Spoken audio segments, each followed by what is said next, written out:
Hi, everybody. Welcome to Taming the Teleprompters Beast. Sophie and Tiggelen and I are excited to have you all here. If you're joining us from wherever, please let us know in the chat. And if you have any comments or questions, please do that as well. We will be happy to cover it. We will be chatting and taking questions and all for about 40 minutes. We're all busy. We're all getting useful information, but we also have all the things to do, right? And sometimes it may be a nap. Sometimes it may be running around, do 3,000 projects. We're here for 40 minutes and excited about it. So for those of you who don't know me, and sometimes I disappear behind all my cats, I am Natasha Guyot. I am a content coach and strategist. I help creators and entrepreneurs create a solid foundation for their content with sustainable systems that work. And today I am joined by a fantastic online course expert and friend, Sophie Van Tiggelen, and we are going to discuss the benefits, the best practice, and the alternatives to using teleprompters for your pre-recorded videos, whether you do that for YouTube, social media, your email list, or your digital online courses. So without further ado, Sophie, I'll let you say a few words about yourself as well and get us started on why should we use teleprompters for our online course and other pre-recorded videos. Yeah, and I know, well, thank you so much first for having me, Natasha. I'm so glad we are doing this together. And for the little gossip, like this topic came up because we could not agree on should we use them or not. So we thought, hey, this is a very good live LinkedIn live content topic. So I'm a online course expert. Hello, Tomika. Nice to see you. And I help people build courses that sells. So that's very important because when we build a course, we want it to sell. So all the solutions I provide are geared towards helping you sell it. And one of those suggestions that I would have for you is actually to use a teleprompter to record the video of the lessons inside your course. So I'm not promoting a teleprompter when we have a live like this, you and I, or when you are doing a Zoom workshop, or when you are doing a podcast, or a quick impromptu video for LinkedIn or Facebook. It's specifically to record the lessons inside of your online course. And the reason why I like to use it is because it looks more professional, right? You have less rambling like I just did. So you don't want this in your course. You are focused and to the point in your video. And you are sure that you don't forget something very important or that you don't mess up your delivery. So I just love it for inside courses because it's just more professional. What do you think, Natasha? I'm on board with that. I'm on board with the concept because I am of the mind that anything that makes your life easier, you should go with that. I mean, there's no need to make ourselves miserable, you know. The learning curve can be enough of a challenge with anything. And so I love the idea of teleprompter. I mean, we even talked about that when I was in film and media school back in a long while ago in France. But I also understand. I mean, I've tried it. I hate it, but it's like I also want people to have choices, which is why I really wanted you to have this conversation because I'm more, and I will get more in that later. I'm more of a bullet point and some type of rehearsal, and I'll get more into that first because I will be talking about the alternatives to teleprompters, but also hello cattail. There, everybody got at least one or two cattails. You saw in my face. Everything is fine in the world. Anywho, one thing I'm curious about the teleprompter, and when we prep that to talk a little bit about it, but it's concretely, how are you going to use a teleprompter? Whether you use a desktop, a laptop, or a DSLR, or your phone, because we may be using a lot of different filming tools at this point, and it's like, yeah, but if whatever I'm using, can I actually use a teleprompter with it? So I would love for you to kind of get us through that. Yeah. So the first time I recorded my first course, I did everything on my DSLR camera. And because at the time I was taking a lot of food pictures, and because I started my online career as a food blogger. And so I was comfortable using my DSLR, and I thought, okay, I'm going to use this to record all my videos inside my course. And I made all of my videos face to camera. Now, I would not recommend this anymore, but at the time I did it. And so I had a lot of stuff to deliver, and I didn't feel like, remembering everything. You were just like, hang on, what was I supposed to say? I'm online for, and crap, I remember I had like 50 lines to deliver. How do I do that? So I did a little bit of research, and I found a teleprompter kit that I could adapt actually to my DSLR. So I have it here. I went and dig it up, and this is what it looks like. It's called the Padcaster Teleprompter Kit.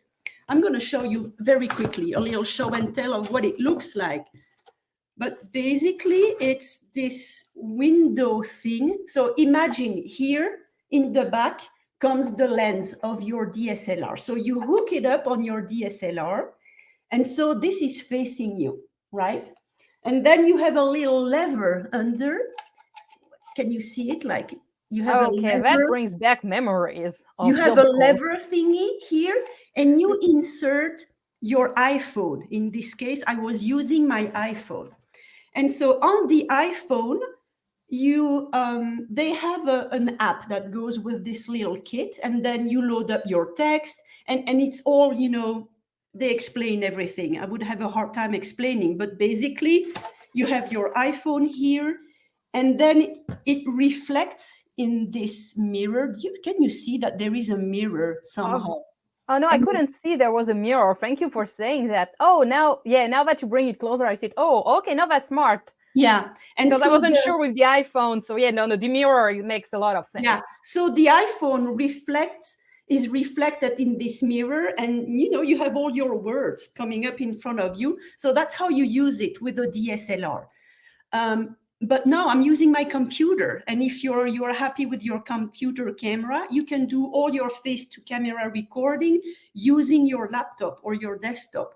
And then it's super easy from there to use a teleprompter. There are tons of free teleprompters online. You don't even have to pay for them. And, it's a free little software. You don't even have to install anything. It's still in your browser.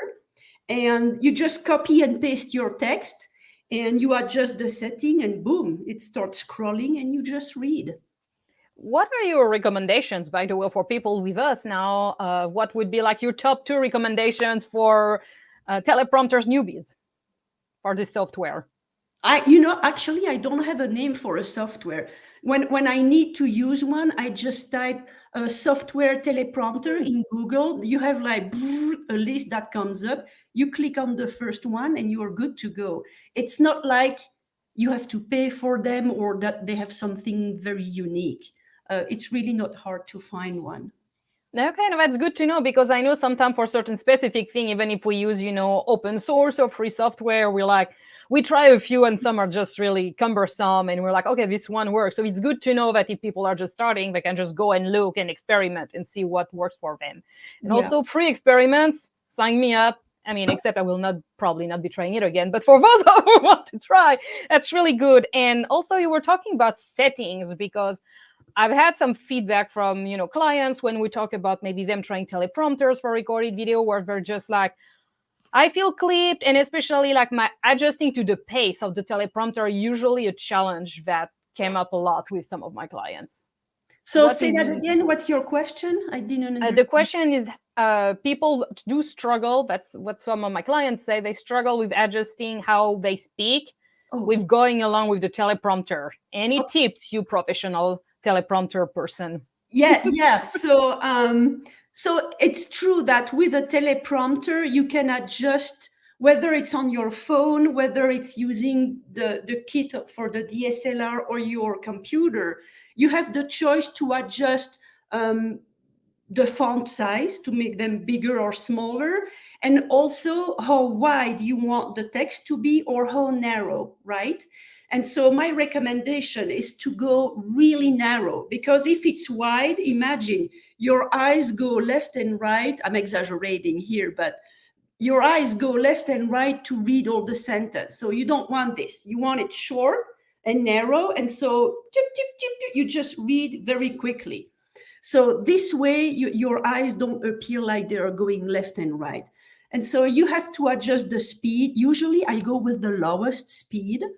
And then if I have to, if it's too slow, I just stop it. Or no, if it's too fast, I just stop it with one hand using my mouse. And then while I continue to read, I stop the text and then I start again. All this to say, you have to practice. There is not one setting that will work for everyone. So you have to adjust the font size, the font width, and the speed of the scroll. And like everything, if you want to be natural and not feel like you are a robot reading a text, you have to rehearse and then think about it as your tone of voice. Try not to read like Taming the Teleprompter beast. Try to be like in a conversation with a friend that you like.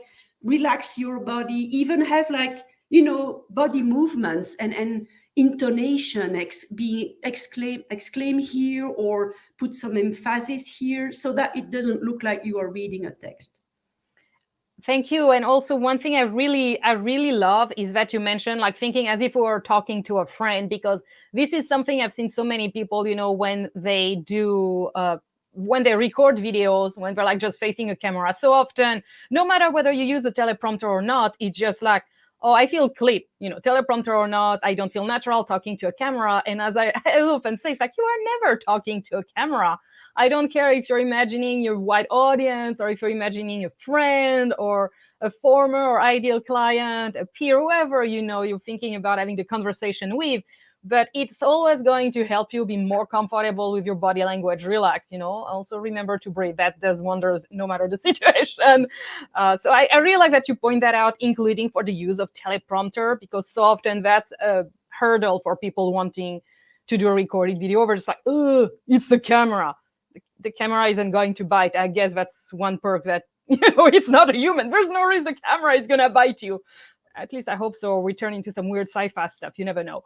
But it's like imagining a human, a group of humans or whatever. And it's good to know that it's not just reading, because sure, if you're just intent of reading, it's just like, and that counts also for even if you have bullet points or notes or anything, any time of support, if you're just reading, your delivery is going to be clipped because you're just intent on that instead of connecting with whoever you're talking to. Yeah. And for those who kind of freeze in front of the camera, which was my case at the beginning of my career as a solopreneur and content creator, I would freeze in front of the camera, and knowing that I had a teleprompter, it was my backup. It was my friend. I knew I was not going to mess up what I was supposed to say. And so that really helped me, actually. Yeah, that's really good. It's true that in my experience, when I tried to use something, it was years ago, so that's that might even have been in film school, to be honest. I don't remember. A long time ago, in a galaxy far, far away. That's for me. That's what actually clipped me. So I know I'm on the weird end of the spectrum, but I'm fairly sure I'm not the only one who also like. It's just like that almost stressed me out more. But I'm also thinking that sometimes people, when they start doing public speaking, have more extended notes as well, or reading from their speech or something. And for me, having like too much of my text actually this is a mess for me, because if I love the written form and I love video form, but for me, if I completely try to have them both at the same time, it's a struggle. And I'm fairly sure I might not be the only one. So this is where I kind of think that having alternatives is a good option. And I always recommend people, like, if you want to experiment with something, go with it. It's also why we're doing this live and having this conversation right now. So before I talk a little bit about some alternatives, I'd like to ask if you have any other best practices for teleprompter use, like where to put it on your screen, to make sure that you're looking at your camera, or little things like that help you be more natural and talk to the damn not camera but person you're imagining. So for the audience, I wanted to say that I dropped a link in the chat to that podcaster kit I was talking about, so they can find it there. And so for the teleprompter, imagine that you want to be looking as close as possible to the camera, like, you don't want to be looking over there or over there when you are reading your text. So what I do is I put the text narrow, and then I push it as far up as I can on my screen, meaning when I'm reading, like, it looks like I'm looking at the camera. So you have to make sure that you put it front and center and up on your screen. That's pretty much it. And then when you are using a teleprompter on an iPhone, which I'm not using this a lot, but some of my clients are recording some videos for their course or social media using a teleprompter. On the iPhone, you have to go then like this, so imagine that you have your teleprompter app, but the camera is there. So if you put it like this and that you are reading here, it's going to look like you are either reading left or right. So when using an iPhone, you have to go portrait. You can't go landscape. Just a little reminder. That's all. So that's a good point. That's a good point, because many people now even use the camera horizontally to film even now. So it can be kind of tricky for certain things. So that's good to know for the teleprompter. Sorry for the interruption, but it just, I know some people even for recorded video use that even for landscape orientation, and knowing that in that case it's a little bit of a mess. It's good to know that you use a teleprompter on a smartphone, it's portrait. Yeah. So just think about where is the camera, and you want to have your eyes pointing to the camera. So if your camera is here, how are you going to read your words if the camera is on this side, right? So that's why I use it like this, and I recommend you use it like that. But yeah, that's all I have to say. Yeah, I'm sure you could say more about it. I mean, that's why I like it, and why I was like, hey, I mean, it's why I wanted this conversation, because you're really great at talking about teleprompters, and you use it, your clients use it. It's also good because I understand, the concept of using a teleprompter. I understand the benefits, but at the same time, just like, I'm not the qualified person to give you the benefits of teleprompters, because they're kind of one of my nemesis. And I have one more thing to say about this, is that with the teleprompter, if you like your delivery, it's really hard to miss a take. You are not going to need 10 takes. You're not going to need to edit your video, except maybe to clip the beginning and the end. So you don't have to do that many takes. And if you are good at it, you can get it in one take. So, I mean, yes, because I know, like, you are a professional YouTuber. I know that you have had a YouTube channel. And how did you record all your videos for your YouTube channel without using a teleprompter? Well, I used my method was just like, I had my bullet points. I had like detailed bullet points, like 3-level bullet points. Basically, that's how I did it, because I was the same way I did that when presenting, public speaking. It's just like I had a very detailed outline and main points, but that's really how it was. And if I had done my research beforehand, I usually just was able to deliver based on my bullet points. I also want to point out that most of my videos were like up to 20 minutes, but also had things broken down. And one thing I tried to do was to have multiple angles. So that was a natural way for me to break things up. I usually had 2 different angles. So it was like, I usually had a single take with hiccups in the middle, but then I could just edit it. So I had my bullet points. I usually reviewed them beforehand. And then I was like, okay, I'm going to do a take on that part. Like, yeah, if I had like 4 parts in the video, I'm going to record for the first part, for example. And I would review my notes, and then I would just hit it record, and I would be talking to the camera, and sometimes, of course, I would mess up words. I'm human. I'm not that good. But one thing I also want to encourage people when they think about multiple takes is you don't have to stop and restart from the beginning. You can just keep going. Like if I messed up a sentence, I was just like, okay, rolling. It's not like, oh my gosh, I did that. No, it's if you missed one sentence, just pick up the sentence and go. It's not you don't have to redo from the start, which I think is a common misconception about multiple texts as well, because just like, you can clip the beginning or the end, you can easily clip something in the middle, going about it, especially if you, in my case, I add smaller sections, so to speak. So they could be several minutes. I mean, even my shorter sections were mostly several minutes long.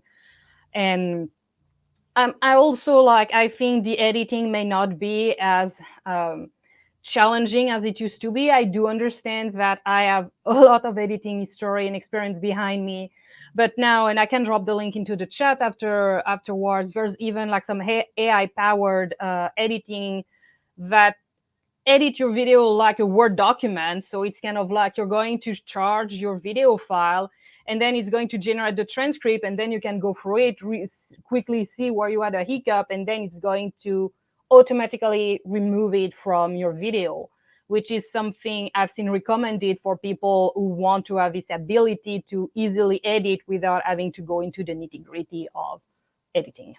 Yeah. I don't know if I would trust, again, I'm recommending the teleprompter to have a professional delivery inside of an online course. And I don't know if I would trust all of this to an AI. I would want to go over all the little parts and make sure that it was cut at the correct place. Oh, same. It's just that it does some of the bulk of it does some of the rough work. I would never trust an AI to do all the things for me. No, it's like, for me, it's like it does the prep work, like even intensive prep work, but you still need to have a human eye no matter what you do. Like however you use AI, you need to go through it. And I've seen this method work well for some people. So again, I do completely understand where the teleprompter comes from, but I know in my experience, I feel more stifled personally with the use of the teleprompter. So it's why for me, the bullet points and the delivery, it's also experience I have from public speaking. So it might also be something to consider if you have public speaking experience, how you were approaching it. Like maybe you like to have all your notes, in front of you and all your presentation, in which case going to a teleprompter may be really good for you because it's kind of a natural bridge between how you were doing your public speaking engagements. While for people like me, who usually just add their bullet points and their main key points and deliver from that, being like, okay, I just want to go with that and experiment as I'm recording might be a more natural fit. So it's also, I would say, if people have experience, or maybe if people had experience teaching, or coaching or anything, but, really live without any safety net in front of a large audience, the whole 9 yards, and have years of experience, if you're not having issues with the camera, that might be an option. So for me, it's really like what does work for you and experimenting with it. And also, maybe when you do your courses, you're going to want to use the teleprompter. But if you do record a video for a new mailing list, or, just to share on social media, maybe you're just going to go more with the flow and your bullet points, depending on the goal of that specific video. Yeah. So I don't think that either one of us were right or wrong. It just depends on, what you are comfortable with and the situation and the goal of the video. I completely agree. And I think this is also why we wanted to have this conversation, because it was like, I think around content, there is so much like, this is my way or the highway, this is the one true way of doing anything, when there are some core values and some core goals you want to achieve, but how exactly you're going to make content work for you and your delivery, there's a wide range of opportunities. And I think that's also how we can all show up professionally, but also respecting our own personality. So yeah, absolutely. And that's what the work I do with my clients is there are so many options and models and format and online course platforms and what she did and what he did. And so it's not one size fits all. And the name of the game is to find what works for you, what is sustainable, and then you work with that. And that's the same approach I have with my clients for their content goals and content system. It's like finding what works for you and help you do something that you're excited about that serves your audience, and eventually, because we're also in business, make sales. Let's be honest. So this is also why our clients work with us too. So it's really like, okay, here are your options, and like digging into what works is really and also it's trial. Your stuff can change over time as well. As we grow, as we evolve, we may be doing things a little differently, but having at least a solid and sustainable starting point where we can show up and as we want and as we need is going to make a difference. Hey, I'm not seeing if we have questions in the chat. I have not seen any questions. So, folks, if you have technically a couple more minutes to ask us any question, otherwise, we will let you go back to your day, whatever time it is for you. Now, I would have shared it if I had seen a question. I was keeping track of it. Okay, so I said that I dropped a link in the chat. I don't see it. You might have accidentally dropped it into a private chat. Yes, sorry for anybody watching live or the replay. It's some StreamYard experimentation for right now. So sorry. So it's private, but we're gonna make sure you can see it with the replay. You can drop it on the LinkedIn page, LinkedIn event page, so you know what we're talking about. And also for anybody who was interested in the event and was not able to join us live, the replay will be available on LinkedIn event page. Just go there, or it will also be available on my YouTube channel. Fantastic. Okay, then I do not see any more questions. So Sophie, I'm going to say thank you for doing this first live together and for a really good conversation. A diverging point of view are really good because it opens up opportunities for people. Yeah, absolutely. All right. Is it time to go now? I think it's time to go because nobody else is asking questions. So thank you again, everybody, for joining us. Thank you for anybody watching the replay. And Sophie, I'm looking forward to our next episode of whatever topic we come up with. All right. Sounds good. Bye-bye, everyone. Bye, everyone.